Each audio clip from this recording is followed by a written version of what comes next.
Okay, and we're live. So welcome everyone to the Health Management and Informatics Department Webinar Wednesday. Today we're going to be discussing professionalism and keys to success in health services administration, health administration field, and the health informatics and information management field. I'm going to go ahead and pass it off today to your moderators, which will be Jackie Gonzalez and Mr. Shannon Elswick. Jackie, go ahead. Hi everyone, I'm Jackie. It's very nice to meet you. I'm sure I've seen some of you before, so I wanted to just introduce the topic. And Mr. Elswick, feel free to hop in whenever you'd like. So our topic today is professionalism and keys to success. And the first, sorry, that's good. Next slide. So let's go through the people that are on our panel today. The first one being Mr. Shannon Elswick. And would you like to, I think we should all say just like a little tidbit about ourselves. So go ahead, Mr. Elswick. Okay, well, I think the thing to know about me is I just am a healthcare professional, 40 years in the industry, and then I jumped over here to teach. But my story is bedpans to boardrooms, because I started selling newspapers in the hospital, then I cleaned medical office buildings, then I was an orderly, then I was in the Navy as a hospital corpsman, and I just did that kind of stuff for 40 years and retired as a senior executive at one of the large health systems here in town. So my story is not so much about education, except it's about things that I've learned along the way that I think have been useful to our students and to those that I coach and mentor. And so I'll talk a little bit about some of those today, but I am the executive in residence for our program, which means I'm available to all students, whether you're in one of my classes or not, if there's anything I can do to help or to assist you. And I'm next. My name is Jackie Gonzalez, and I'm the internship coordinator for the HSA program here at UCF. I graduated with my master's in, I believe it was 2017. It's been a while, but not that long. And I'm definitely pretty early in my career, and it's been very fulfilling to help students pretty much get to where they need to be. And I've really enjoyed the journey so far, and I'm really excited to share with you guys things that I've learned so far. And the next person we have is Dr. Courtney Nieves. Dr. Nieves? Thank you so much, Jackie. Hi, everyone. My name is Courtney Nieves. I am the program director for the MHA program here at UCF, and I am born and raised on the UCF family. I did all of my degrees, major degrees here at UCF, so I am a proud alum. Been doing this for just about coming up on 18 years, so I've been in the academic industry for quite some time now and really, really enjoy it. Did a stint in healthcare marketing when I was back in the master's program, just finishing up and getting ready to start my PhD. So I've seen both sides of the coin, and I can tell you academia is great, but the healthcare industry is exciting, and we're excited that you're here today to learn more about it and how to really break into it. So thank you for having me. And next we have Dr. Amanda Walden. Go ahead, Dr. Walden. Hi, I'm Amanda Walden. I teach primarily in the Baccalaureate Health Informatics and Information Management program, or HIAM, but I also cross over into the HSA program as well. I have a lot of experience in healthcare. I've worked in acute care, in physician offices, consulting, behavioral health, so a well-diversified career there. And then I love working here as well as a teacher. So I am happy to help and provide any information that I can. So if you don't have me for one of your classes, you can always stop by and ask questions. I'm happy to talk. Thank you so much, Dr. Walden. As you can all hear, UCF's a great place to be. So next, I would like for us to share a little bit about what personally motivates us. And this is not a mistake on the slide. We did not forget to include something here, but I want you all to think about what motivates you, because this presentation isn't for us, it's for you guys and for your success. So I would say just take a couple minutes to think about, what motivates you and why you've strived to achieve everything that you've achieved so far. Personally, for me, it's one of those things where I always want to give back and I always want to make a difference. And I realize the healthcare field is definitely the place for me. Does anyone else want to share a little bit about their motivation? So I can go first. I started in healthcare and I really wanted to be on the clinical side and realized that is not for me. And I know that's a lot of individuals' path that they go along as they realize that actually touching and interacting with the patients in a medical capacity might not be for them, but they really want to give back. And our field in the administrative business side of healthcare allows us to help patients in the same way, just from a different point of view. And I love that. Yeah, for me, my motivation in teaching really comes from spending an entire, seems like a lifetime inside the industry and wanting to leverage the things that I've learned over the years in a way that can be meaningful for the students. So I tell my students, I'm not going to teach you what's in the textbook because, gosh, you can read, right? I want to help context and meaning with some of the real life stories that I experienced. So my motivation really is to give back, but also to kind of pay it forward. And then if you're ever in my class or in our mentor pod, you're going to hear me say 100 times that people don't buy what you do, they buy why you do it.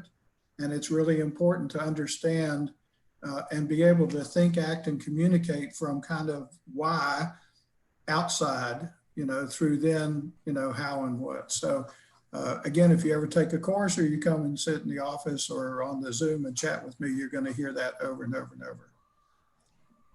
And not to piggyback off everyone else, but I also am motivated by really giving back and trying to help that next generation of students to succeed and be successful in the healthcare industry. I was very fortunate to have some amazing mentors in my program that really made me who I was today.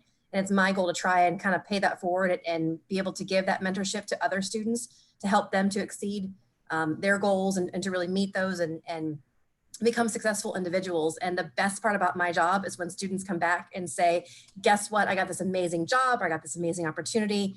And they want to share that success with me because I just feel like I'm a tiny little part of it. And I know they did all the hard work, but it was nice to have that recognition to say, you know what, we're doing something great here at UCF and we're going to continue to do so. Thank you, everyone. So now we're going to get into the meat of our presentation. So professionalism. Here are the topics that we're going to be covering. So basically, what is professionalism? Resume and cover letters, because we get millions of questions about that. Networking, tips on that. How to follow up, and gratitude. So now I'm going to pass it over to Mr. Ellswick.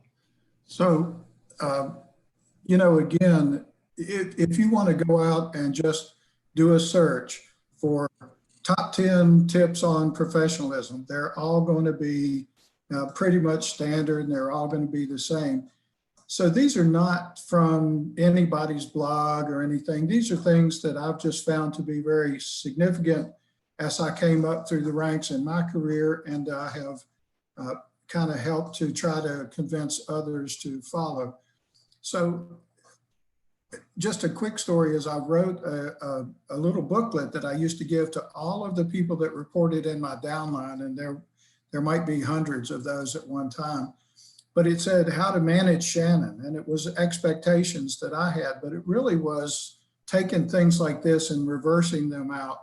So, being on time is a measure of respect. I'll also mention that you get one chance early in your career to begin to build a reputation. It doesn't take very much to falter here and there for that trust that others may need to place in you to be eroded. So it's always safe to be a little early. I logged on to this a little early because I wanted to make sure that my hair was looking good for this. But speaking of that, dress for success, and that means you want to understand what the standards are for whatever the activity is, and at least go to that standard or a little more. It's always better to be over prepared from an appearance standpoint. So I put this next one in because there are students that come to me that need to hear this. So confidence is really good, but if that confidence gets to the point where it's perceived as arrogance, it is an automatic turnoff for someone. If you're applying for a fellowship, if you're applying for a job, if you're in an internship and you're hoping to get a good review or maybe make a good impression.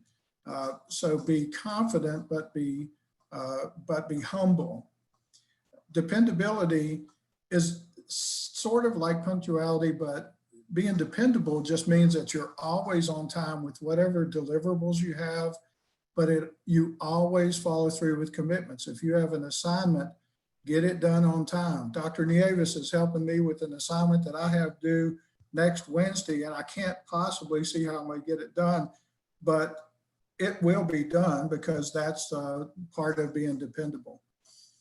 I stress in my classes and to the extent that some students complain, and Jackie can attest to that, but written and verbal communications are absolutely essential if you want to be successful in any endeavor actually, but especially in healthcare. So to be professional, then you have to understand grammar counts even in a text message, right? If you're trying to make a good impression on people and you want to interact with everyone you meet as if they could be really important to your career, because anyone can be. And I can give you stories from my career of someone who worked in engineering or someone that worked in environmental services that ended up being important to me and helping me along the way. And if I had treated any of those people as if they were just, not important, that would have been a lost opportunity. And then the big one is we need to be principle centered. And this is really important because you will be judged in the future based on how well people can trust you, and any little indiscretion to the extent that you may have made a comment in a text or in a chat or in a email that you thought was just going to one person and it went to a bunch of people. Those things can taint you and go with you for the rest of your life. So those are the basics.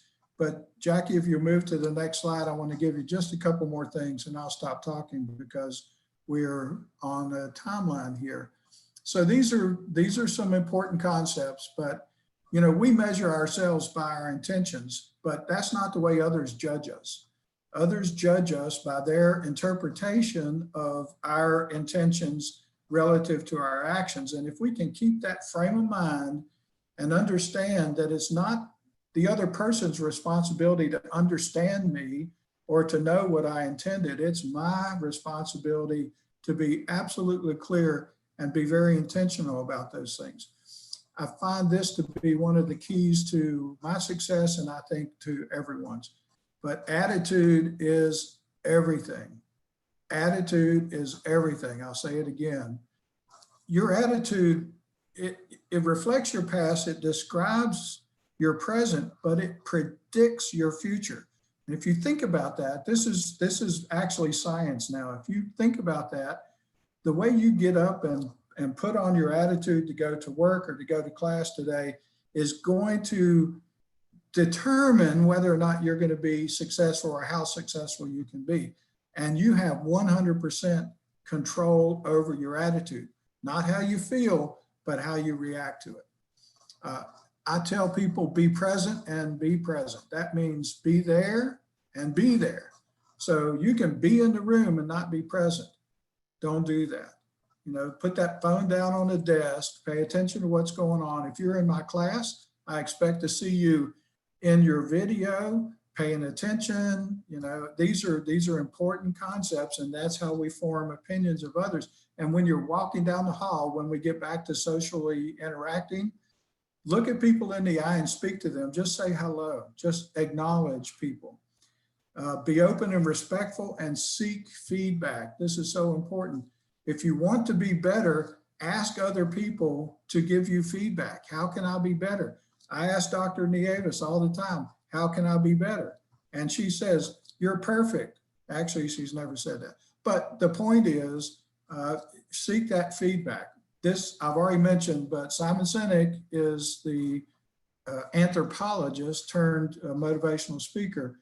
But people don't buy what you do, they buy why you do it. And that's why we think, act, and communicate from why to how to what, because that speaks to the limbic brain where all decisions are made. Language of opportunities and possibilities and dreams. That's how we move people. And then the last point is very important. No matter what, don't sacrifice yourself in your quest for success. Take care of yourself because you have to be at your best. In the workplace, I told everyone, if you have issues that need to be dealt with at home, stay home. We need you 100% when you're here. And that's what I tell my students as well. Again, I'm the executive in residence. I'm available to our students, and I need to stop talking so that more important people can speak. But thank you.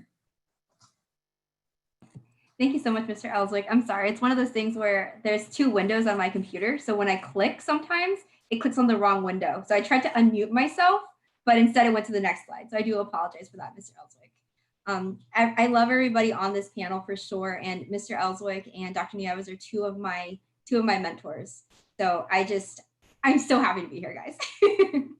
So doing a little bit, going to the next topic. So resumes. I deal with a lot of resumes. I'm sure that we all have, but I always get the question, so what should be on my resume? What shouldn't be on my resume? What do I do? So basically, I want us all to focus on, so what is the purpose? Let's go back to the purpose of a resume. So a resume is to highlight your education, qualifications, and experience. So why do you qualify for this position? This is your first impression in the job process. Always include your contact information, education, relevant work, all the experience that you have. Any metrics and details would be great. Credentials, certificates, any community involvement. Make sure to always include dates and any projects that make you stand out. For example, Mr. Ellswick and at UCF here, we have the mentor pod. So that's something that's a good speaking point when you go into an interview, for example. Things that are optional, your full address. I always say you should always put down your zip code, but if you're not comfortable sharing your full address, then zip code's good. If you have too much white space, you can always add in the classes you've taken, skills, and an objective. Things that you should exclude. High school information. You're in college now. So college is your most relevant work experience. You have to have gone through high school to be in college. So a lot of the times I hear from different healthcare recruiters that they look at the high school information, they kind of just either shake their head or they think it's not needed, especially if you need more space to add in more of your experience. Sometimes students add in way too many details that aren't relevant or that are repeated over and over and over. And then sometimes I've seen resumes up to 5 pages long. A lot of the time, people don't get to the second page of your resume. So having too many pages is definitely a deterrent from you to be able to go on to like the next part of the job process. Cover letters. So I get the question of what's the difference between resumes and cover letters. So a resume is very black and white. A cover letter is a little bit in the grayish area because the cover letter is to highlight who you are. This is kind of your voice in this whole black and white process when you're applying to different jobs. So in this letter, make it an actual letter. So say dear and then to whomever you're addressing it to. Make sure to customize it to the organization that you're applying to. Make sure to include your contact information and highlight your experience and education, but don't reiterate your entire resume. They have your resume, they kind of want to learn more about you. So why are you applying? Why are you passionate about this position or this organization? Look them up, know their mission statement. And also describe a little bit about who you are and anything else that showcases what you stand for. Some things that are optional that you can include in your cover letter are special projects, professional organizations you've been a part of, and volunteer experiences. Some mistakes that I've seen in cover letters are very, very long-winded stories. I once received a cover letter that was about 4 pages long, and 2 of those pages was about one experience that they had that at the end of the day it felt like they were kind of talking to themselves and not the person. So kind of think about your audience. Too many personal details, don't include all of those. Don't recap your entire resume. They have your resume. Again, they want to see who you are. And also don't include irrelevant information or things that don't apply to that organization. For example, if you're applying to Orlando Health, don't address Advent Health in your cover letter. And don't use just like a template for all of them. Make sure to read it before you send it out. So now just some like kind of tips, and then I'll bring it back to anyone else in the panel that would like to speak on this, because I know you all have very extensive experience on this. So have someone else read your resume or cover letter, someone that's going to be honest with you. I like to use my best friend. She's very honest with me, and I know she's not trying to hurt me. She's trying to help me. Always look at it through a hiring manager's eyes. So if you look at something and it doesn't seem right or it doesn't make sense, change it. know yourself or start figuring out who you are as a professional, because if you don't know yourself, how are you going to translate that to paper? Also, write with a purpose. If it seems needless, delete it, take it off. And always double check your files. Attention to detail is very, very important. I've received several applications to Orlando Health, but they were addressed to Advent Health. So I've gone back to the student. I said, look, I don't think you meant to do this. And it's one of those things where it can take that one moment of, oops, I messed up, to leave, like Mr. Ellswick was saying, that first impression is very, very important. So now I'm going to open it up to the rest of the experts on any other tips that they may have. I'll just add that over the years, I threw away hundreds and hundreds of pieces of paper. And most of the time, people that got to my desk were very highly qualified, but I was looking for people that were well-rounded. So having a GPA of 9.0 is wonderful, but if that's all you do with your life, then that leaves you very little to talk about in an interview. So if you are building a resume, look for volunteer opportunities to give back in the community, to be engaged in other things. Lots of opportunities at UCF, GSN, UPD, ACHE. These are all ways to be more well-rounded. And just like Ms. Gonzalez, I review a lot of resumes. It's actually one of the assignments in one of my classes. And I'm pretty detailed about the feedback. And there's a couple key things about professionalism for resumes that I want to make sure that we let you know. The first one is, it seems small, but the font type you use is very important. And you want to make sure that it's consistent throughout, because that's one thing that can really make your resume look unprofessional, is if it's not consistent. So make sure your headings are the same, the way your bullets are placed. Make sure everything is consistent throughout. Another one is, keep the points pertinent to what you're talking about there. Don't list your hobbies or your personal qualities or your politics on your resume. That's not a good place for it. You want to make sure that you're showcasing what you can do for that job, unless it's specifically like Mr. Ellswick said about the volunteer service and the ways that you gave back. That's important information. But maybe that I like to garden might not have a great place on your resume. Some other things is, make sure that you're mirroring your resume to the job that you're applying for. So if you need to make changes for every job you're applying for, then you do that. And then the last one is, really make sure that the items that you're listing are not just tasks that you complete. It's great that you were able to do X, Y, and Z in your job, but I want to know what you accomplish. What is the great thing that sets you apart from somebody else? And this is where you can kind of use those buzzwords, but make sure you use them sparingly. So for example, instead of saying met with, I collaborated. And then an example of quantifying that accomplishment is something that I used for my resume for a previous job was, I researched, identified, and implemented new storage shredding company, which resulted in 100% compliance with state and federal guidelines, as well as 25% decrease in costs. So I want to show the value that I brought to that organization that I can then bring to your place of work. And just to add to what Mr. Ellswick was saying about looking for a well-rounded candidate, it's very important for you to do things other than, like he said, just have that great GPA. Education certainly is important, and we all look for it, but to get involved and see what you've been involved in other than education-wise and what jobs you've done. But a lot of students will go kind of overboard and get involved in everything and join 7 different clubs and just be a member, and that really doesn't help you. So it's best to just choose a few that you're passionate about and really go all in, get involved, get on a committee, do something tangible so that it shows you didn't just join as a member, but that you actually were involved in that organization in a tangible fashion. And that gives you a talking point when you get to the interview phase as well, to elaborate on what you've done and show what you've accomplished there.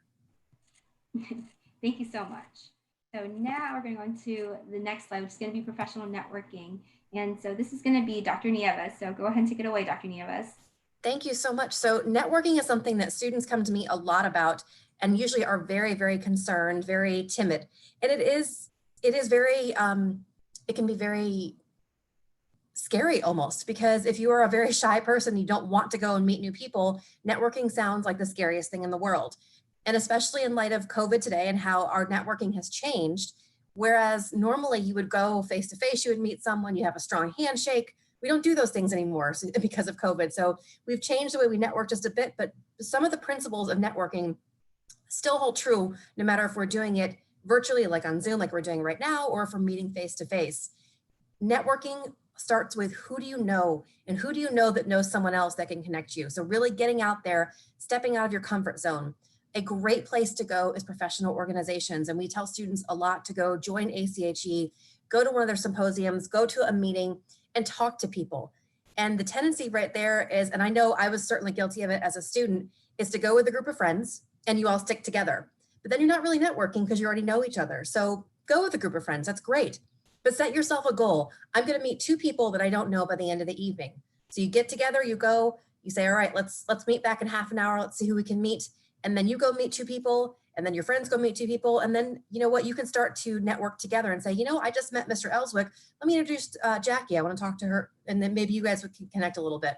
So it's about kind of playing the numbers and getting in there and really networking. And again, I know this can be scary, especially if you're shy, but a great icebreaker when you're networking is to go talk to someone and play the student card. Hi, my name is Courtney. I'm a student in the MHA program. I'm really excited about working in the industry and I'm interested in process improvement. I noticed you work in process improvement at Advent Health. Could you tell me a little bit about how you got your start in healthcare?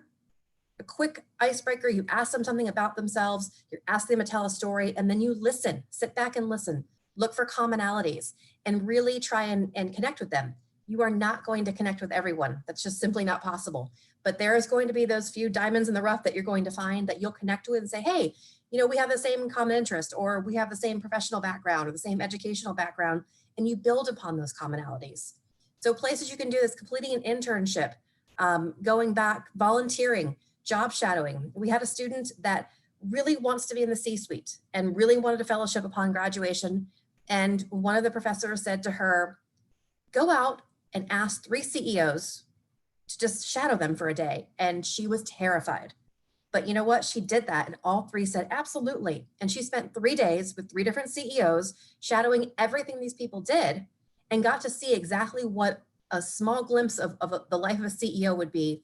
And you know what? That student not only was super successful in the program, but went on to do the administrative fellowship and is absolutely doing amazing things in her fellowship right now. So step outside your comfort zone, because everyone at some point was a student looking to make their break into the industry and remembers that, hopefully, and is willing to give you that kind of one-on-one attention, even if it's just for a 15-minute coffee break, just to give you that start to help you to start with your networking. Next slide, please. And the most important thing, and where a lot of students, and I can say professionals also as well, tend to kind of drop the ball, is they don't follow up. When you are networking, it's really important to follow up. If someone hands you their business card, it's really important that the next day you send them a quick email. Just, it doesn't have to be anything elaborate. A quick email saying, you know what, Jackie, it was great to meet you last night. It was really nice talking to you at the ACHE event. I love how we both have the education from the UCF MHA program. I would love to keep in contact, and I hope to run into you again in another ACHE event. Short, sweet, to the point, an email. If she responds, great, you can keep the dialogue open. If not, you don't want to pester people. I've had students that ask me, how many times do I follow up before I stop? And the answer is once, maybe twice, and that's about it. You don't want to be too overeager, but it's perfectly acceptable and expected that you follow up. And again, not everyone's going to respond, and that's okay. But you will have those that will respond. You can open up a dialogue and use that to use that for further networking. And here are just a couple of examples of some of the more prominent professional organizations in our discipline. Of course, you have ACHE, the American College of Healthcare Executives. You have the National Association of Health Services Executives, which is NACE, as well as the Medical Group Management Association, which is MGMA. 3 really fantastic opportunities for you if you're looking for a professional organization, and excellent ways for you to start networking with industry professionals right now. So I want to take a moment to just, everybody, I feel like you should never underestimate the power of saying thank you. Gratitude counts for a lot. And honestly, I'm definitely one of those where I try really hard to follow up with an actual personalized thank you note. And I know personally, I love receiving those. So I also like giving them. So now we're going to go on to a little bit more about the actual job application process. So searching for a job, interviewing, how to be successful in the long term, and just several other tips and tricks. I'm going to pass it over to Dr. Walden. I'm going to talk a little bit about the job search and a couple of things that you really need to consider when you're looking for a job, which I know is probably a hot topic for many people, especially in this situation that we're in. It is an interesting time to be looking for a job, and we understand that, and we're here to help. So if you're having issues, reach out to us and know that there are resources available to you. So first is be creative. Don't necessarily think inside the box. Those options are there for you. So those typical hospitals, the physician's offices, and the traditional job boards. Please don't forget LinkedIn. We are all on LinkedIn, our department's on LinkedIn. We have a lot of connections out there. So your UCF alumni network is huge and there to help you. So make sure you're taking advantage of that. But there's also opportunities outside the box that you should consider. That includes vendors who might be hiring for facilities in our area, or maybe even consulting jobs. There are a lot of areas in healthcare that are not in a traditional healthcare setting. So think outside the box when it comes to that. There are management training opportunities. Your program might send out information about those. So make sure that you're monitoring your email, your NIGHTS email, that you're looking for those opportunities. And when they come up, take advantage of them. There are other lesser known facilities. So one of the places that I worked for was a behavioral health facility. When I applied, I think we had 3 people apply. When I left that job, I only interviewed 3 people. Only 3 people applied for that job because they didn't think about it. It's outside the box. But something like that is a great opportunity to learn.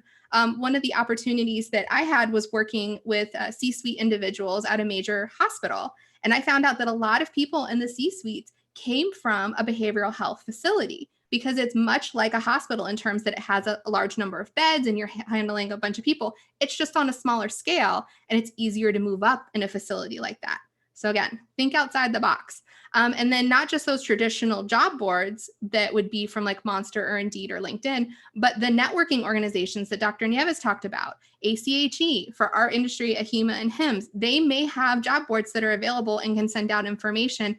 And that's already a little in that you have if you're a member of that organization, or if maybe you've networked with those companies at an event. Okay. Then actually looking at a job description. There are a lot of things that you can do to tailor yourself to a job and a job application, but you have to read through that job description. This is a huge key point for being successful, is making sure you understand what the company is looking for. And I know that those job descriptions can be very long, but there's a reason for that, because they're trying to tell you what it is that they're looking for. Look at things like, is this a new or a current role? If it's current, it's established, there might be an outline that you can follow, but your new position, you might have more freedom and more flexibility. So that's something to consider. A title versus the duties or responsibilities. Do those things align? Because you might be looking for a certain title, but that might not be what that job is. Make sure you read through those responsibilities.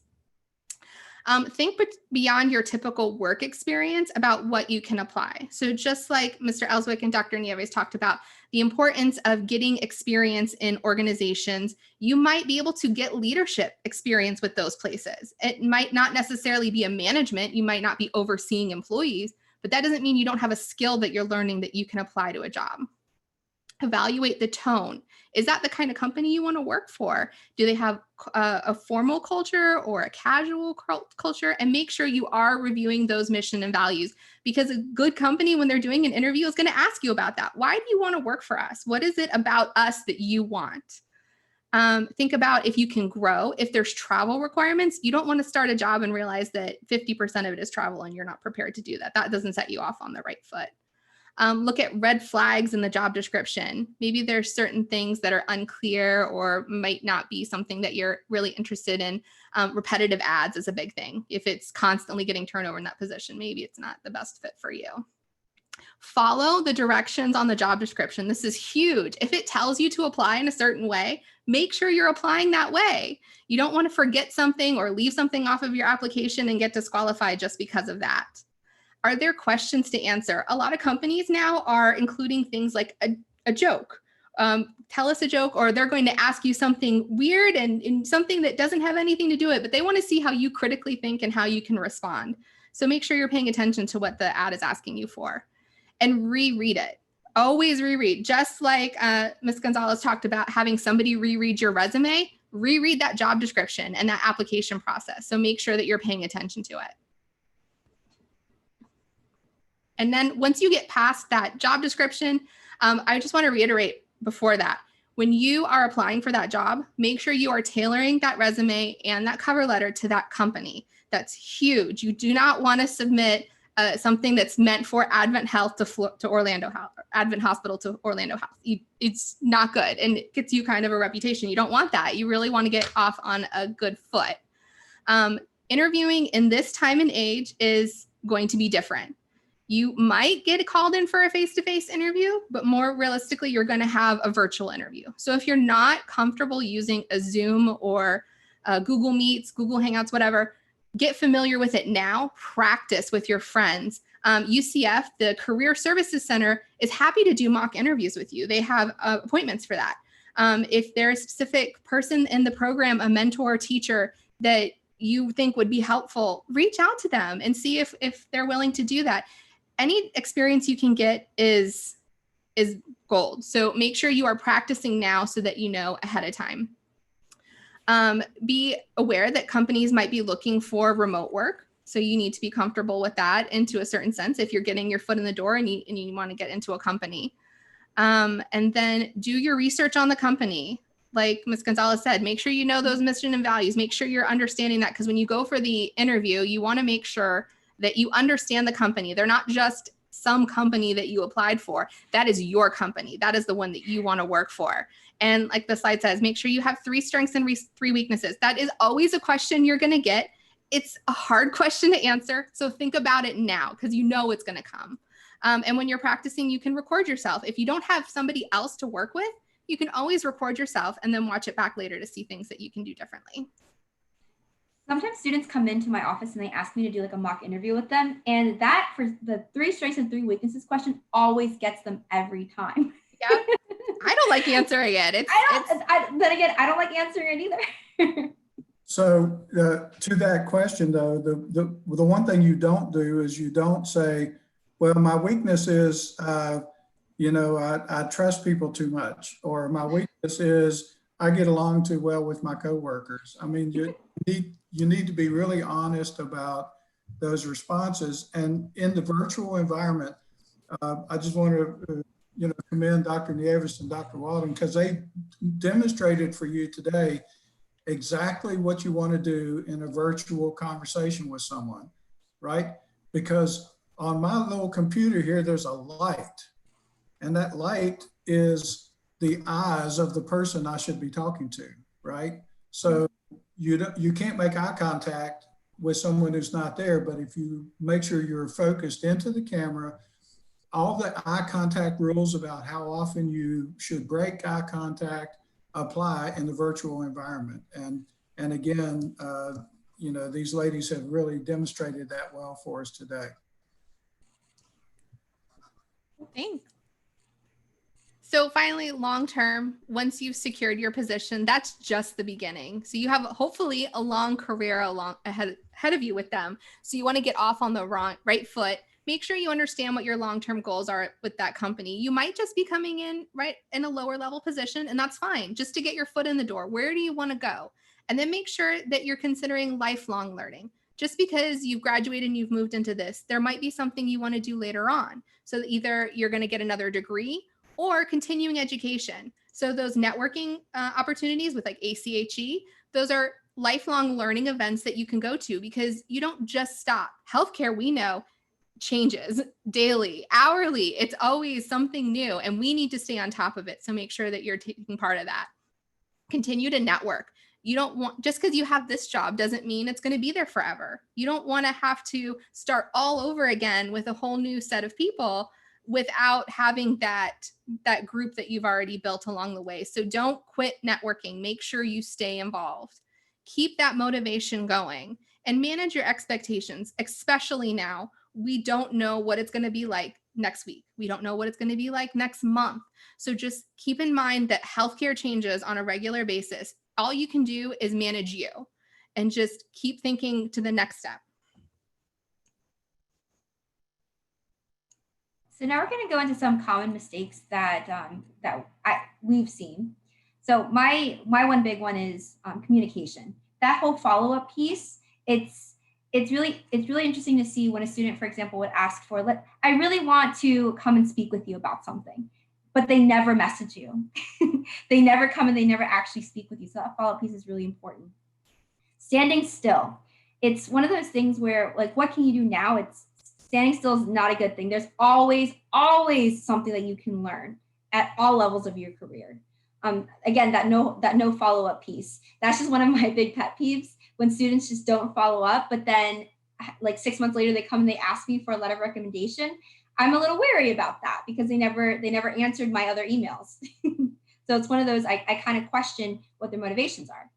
And again, asking the wrong questions. So it's one of those things where when you network and such, instead of asking, what can you do for me? It's, what can I do for you?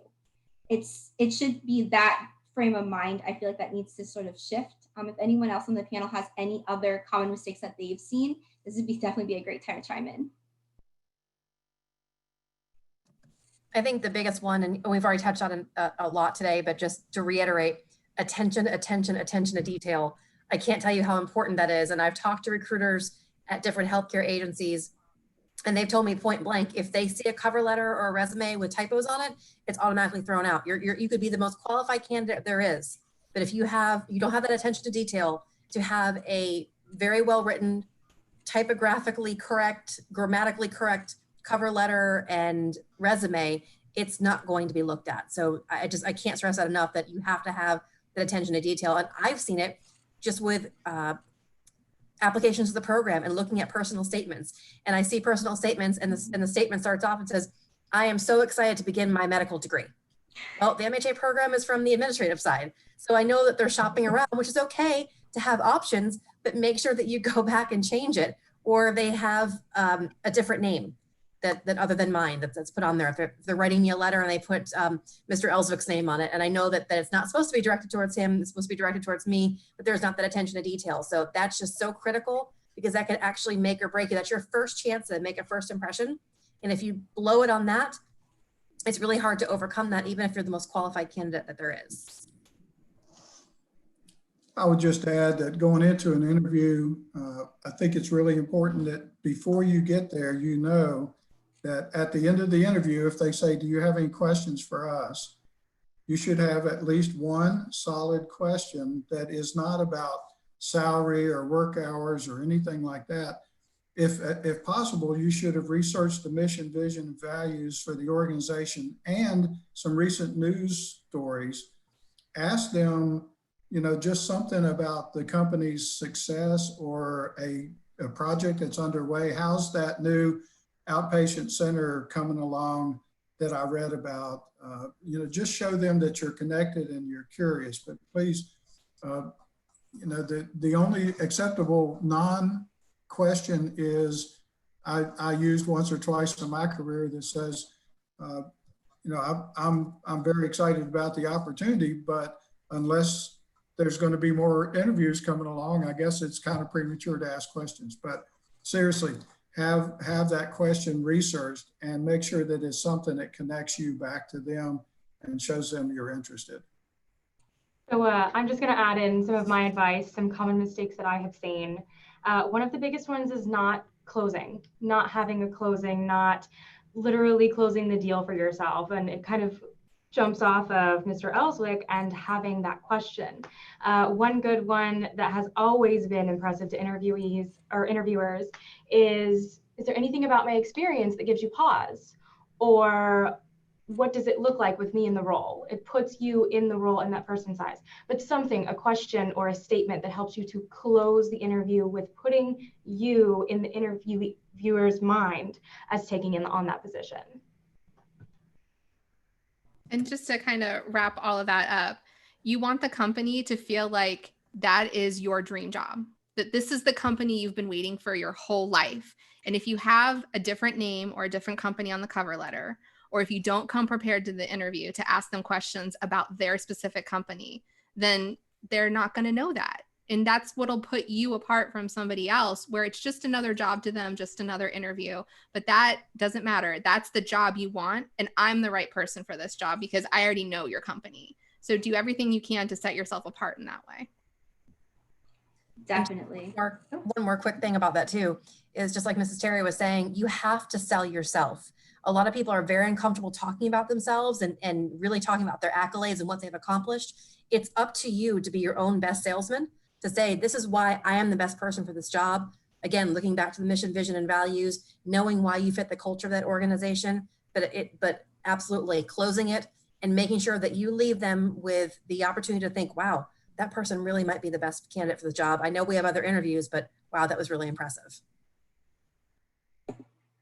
So next thing is, so what can you do today? So I definitely suggest you learn about yourself, because if you don't know yourself, it's very difficult to get others to know you. Initiative, that is a huge, huge thing. We can give you all of the resources in the world. We can give you all the opportunities, but if you don't take that next step, you're never going to get there. Make sure to always reach out and network. It's really, really important to form a network, like Dr. Nieves was saying earlier today. And we've all kind of reiterated the same topic of you need to network. It's a scary process, but once you start doing it, it's like a muscle. The more you do it, the better you get. Review your resume. You can always review your resume. I'm always refining my own resume, and I don't ever see that changing. Also, begin searching for jobs, trying to see what's out there. I get the question of, where should I be in healthcare? Well, do the research yourself. Look at different departments that are open to you. Look at different departments in a hospital. Look at different jobs you could potentially have. It's one of those things where I have an assignment that I tell students, don't list 5 positions for me, but none of them can be in the C-suite. They have to be outside of the C-suite. So I think those are definitely some things that you can do today. And thank you so much, panelists. You guys have been absolutely just wonderful. And if there's any input you have on this one, go ahead. I'm gonna add on to this before I move us into the Q&A. Never underestimate the power of volunteering. So one of the big positives about the health administration and the health informatics fields is that it is in healthcare, and there's tons of volunteer opportunities. And it doesn't matter if you just volunteer, at the front desk, or you volunteer. You will meet people and you will talk to people. And I can't tell you how many executives will be thoroughly impressed if you say, hey, I'd really like to learn a thing or two. Can you carve an hour or two out of your day and I can shadow you? So never underestimate the power of volunteering. But we are going to go ahead and move into the Q&A. Jackie, if you'll just go ahead and move us to the next slide. We already have a couple of questions in the chat that we'll start out with, but if you have any questions, please type them in the chat. We're going to go one by one and fire them at the panelists. We'll take from those watching live on our YouTube. If you have questions, there is a chat function there too as well. So to start out, we do have Ms. Shanessa. She's an amazing student that we've had that is very impressive. She was following up with what Amanda had mentioned earlier about fonts regarding resumes. So what a font type size do you recommend? What's a good generic one to start with? So I don't have a specific font that I look for with my students, and the other panelists can say if they have something as well.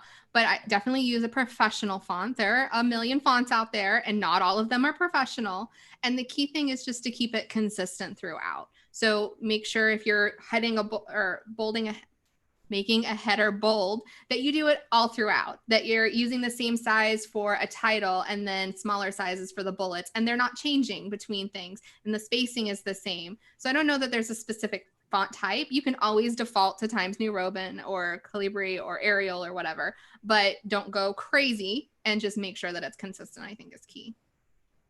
Early in my career, I went through and just looked at all the fonts, and I picked one that very few people use that I like. And it's not, it's very readable, but it's a little bit distinct, and it's Garamond. And I'll use that for everything. So people that know me can almost tell, a memo that comes from me or something that comes from me. But again, that's a way of personalizing it, but I agree.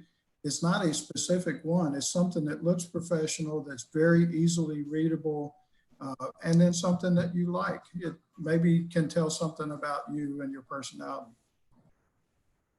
And I think in terms of font size, I've always been taught 11 or 12 is usually the place to go. You don't want to go too small. I know personally, I have trouble reading anything that's smaller than that. So you want to make sure that it's definitely readable, but not too big that you're just looking to fill space. Awesome. Thanks, guys. All right, next question comes from Jainam. Again, if I mispronounce your name, apologies. I'll do my best. How do you find companies or vendors who hire HIIM students? Amanda, I believe we'll shoot you with that one. So there are a lot of vendors or companies out there. One of the key ways is through networking at your local organizations like ACHE, or for us, it would be AHIMA. We have a regional organization, CFHIMA. Vendors show up there, they sponsor, and they also use those organizations to post job opportunities. You'll also find it through your programs. So sometimes we'll have vendors contact us and say, hey, we have these job openings, and we'll send it out to our students. So make sure that you are paying attention to your emails, that you're checking your Knight's mail if it's not your regular email. And then it's also take advantage of opportunities outside of just your regional organizations. So there are state level conferences and national level conferences where a lot of those vendors go to as well. So that's a great way to see which ones are out there. But even if you can't go there, the state level and the national organizations typically have like a sponsored section, and you can see some of the different vendors that are in your field. And then you can either search them specifically to see if they have job openings, or look them up on Monster or Indeed or LinkedIn or whatever to see if they have job openings available. Thank you, Amanda. One way that I've done is if you just scream it into Google, then you'll get a bunch of ads for it too. Yeah. All right, go ahead, Shannon. And keep in mind, there's so many non-traditional companies that we don't think about, normally, but health insurance companies, vendors, they're, consultants, they're all looking for people that have an interest in healthcare. And a lot of employers want people when they're still green. They haven't been trained by anybody else, and they can learn a new culture. So when it goes back to think outside the box, when you're looking for opportunities, you might end up with Blue Cross Blue Shield and have a wonderful career that you never dreamed would be your ultimate job. And one other not thought of area is just regular companies that are big enough, that have enough employees that they manage a internal health plan, either themselves or they're purchasing the insurance. They don't know which insurance to purchase. What are the different levels of the insurance they need, the qualities they need that insurance plan to have. So just your typical normal company sometimes is looking for healthcare educated people to help them with that piece of their company.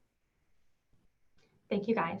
All right, our next question, Christina, who would be the best person that we can send our generic resumes to so we can get advice on creating a better resume? So this kind of has a couple of different facets to it. I'll go ahead and tackle this one. Now, if you're already a student with us, literally any one of us would be more than willing to help you, from myself to the other program coordinators to the faculty. Of course, Miss Jackie Gonzalez, she is the internship coordinator, and then the internship coordinator for the HIIM program, Stephen Tunn, right? So any one of us, if you're a student, we're more than happy to help you go through that, make an appointment, make those better.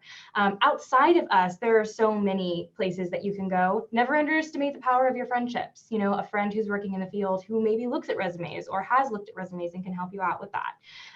Any other outside that any of you can think of?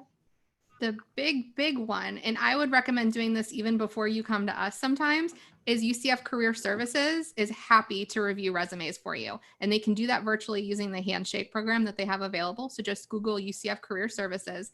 And they're a great first line to help you get those generic things, the font, the spacing, how much to have in your resume, and to get an outside perspective on it as well. And then when you bring it to us, we can focus on the nitty gritty and really make sure that it's tailored to healthcare and to the jobs that you're looking for. So Career Services is a great opportunity to take advantage of.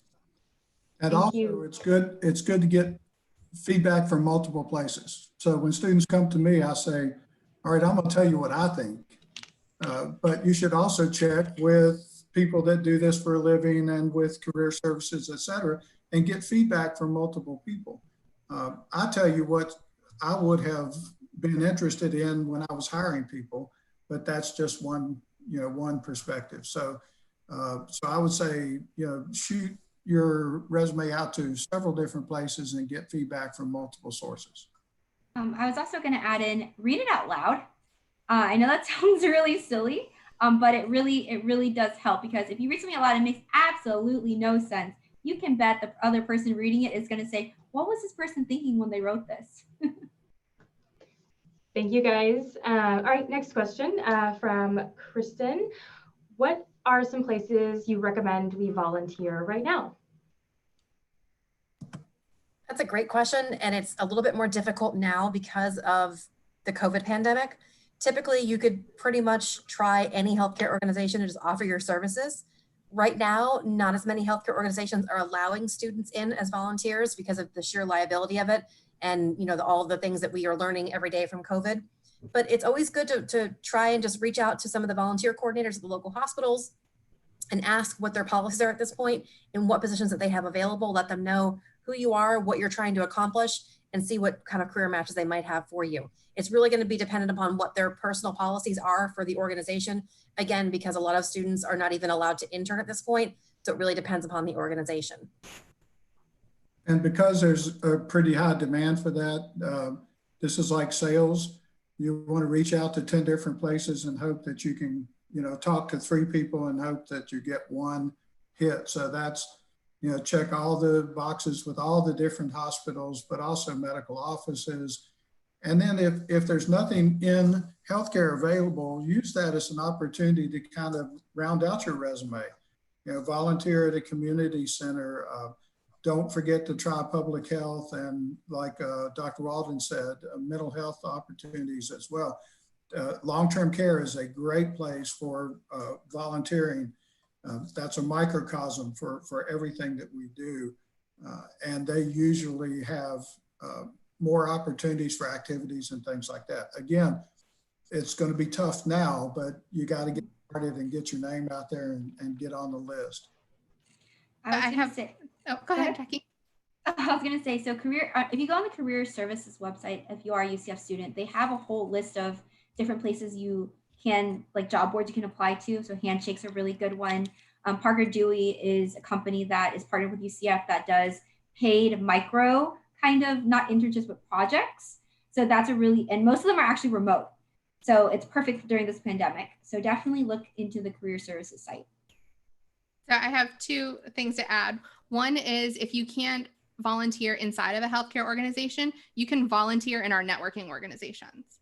So ACHE and our HEMA, FAHEMA, CFHIMA organizations all have committees. And those committees are made up of members who are volunteering their time. Most of these are all volunteer organizations. And it's a great way to network with people in the field, but give back and do things. And most of those things are happening virtually right now. So if you can't get inside a healthcare facility, it's a way to at least still help out in healthcare in different ways and get your name out there.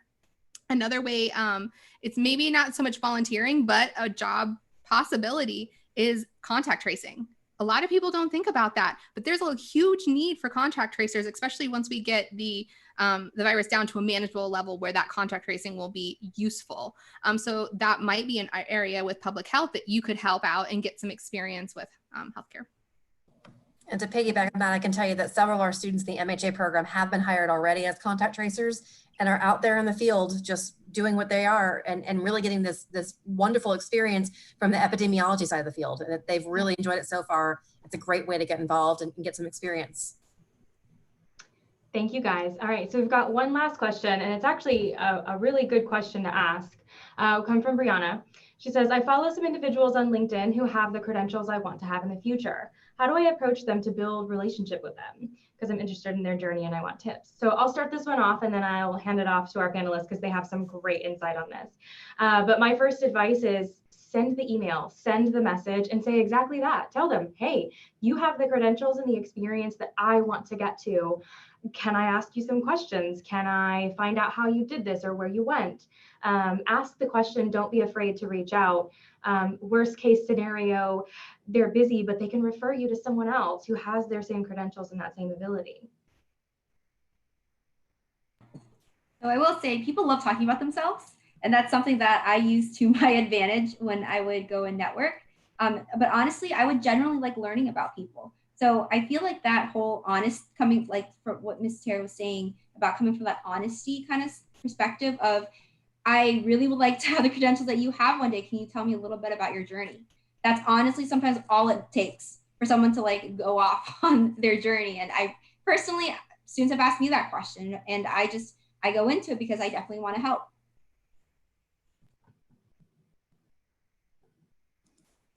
I usually respond pretty well to someone. LinkedIn is a little bit strange just because if you're in our program anywhere and you send me a LinkedIn, I'm going to accept it whether I've had you in class or know who you are or not. But sometimes I get people that want to connect with me on LinkedIn that I don't know, and I look at their contacts and I don't know people in their contacts. And I generally don't do anything with those, but once in a while someone will say, you know, I've looked at your career and I would like to learn how to be more like you. Then that sort of opens a door, just like Jackie said. That gives me more of an incentive to connect with them and at least find out more about them. So I think that's always a great opening, is to just say, I would like to follow in your footsteps in a manner of speaking, and is there any advice you can give me? I'll also say the worst thing that someone can do is not respond to you. So it's one of those things where if you never reach out, then you'll never know if you're going to get an answer or not. So take that, jump over that hurdle and go ahead and send that message. Thank you, guys. Jackie, you want to go ahead and move to the next slide? Just as again, thank you to our panelists. Thank you everyone for your participation and questions.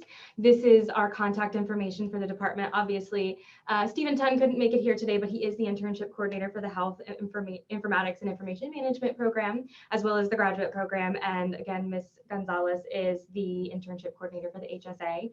But always you can reach myself, Mr. Shannon Ellswick, Ms. Courtney Nieves, Ms. Amanda Walden, to reach out for any help when it comes to these programs. Our department contact information is here, and follow us on social media. We have more of these webinars still to happen and many more on the way, just helping for you and your success. So again, thank you panelists. Thank you to all of our participants, everyone on YouTube. Have a great day. Bye. Thanks, everyone.